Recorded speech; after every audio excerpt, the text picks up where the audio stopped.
السلام علیکم ورحمۃ اللہ وبرکاتہ۔ اعوذ باللہ من الشیطان الرجیم۔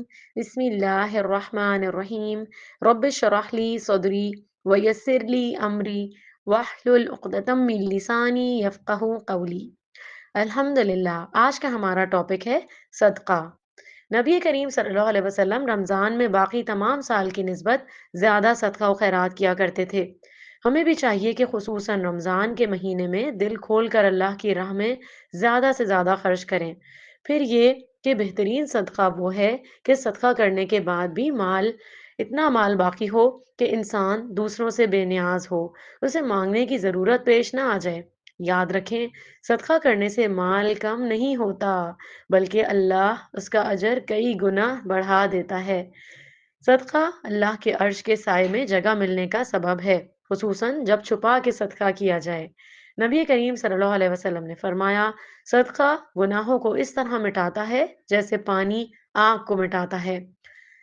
قیامت کے دن صدقہ کرنے والا اپنے صدقے کے سائے میں ہوگا۔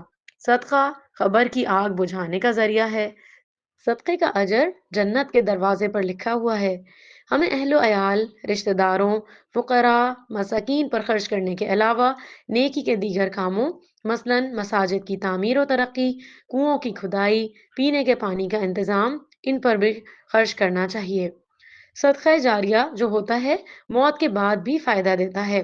دین کی تعلیم و تبلیغ اور علم دین کے حصول کے لیے نکلنے والے طالب علموں پر خرچ کرنا بہترین صدقہ جاریہ کا کام ہے۔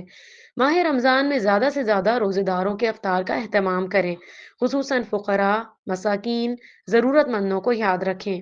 اللہ تعالیٰ سے دعا ہے کہ ہمارے رزق میں برکت عطا فرمائے، ہمیں بھی زیادہ سے زیادہ صدقہ کرنے کی توفیق عطا فرمائے۔ آمین یا رب العالمین۔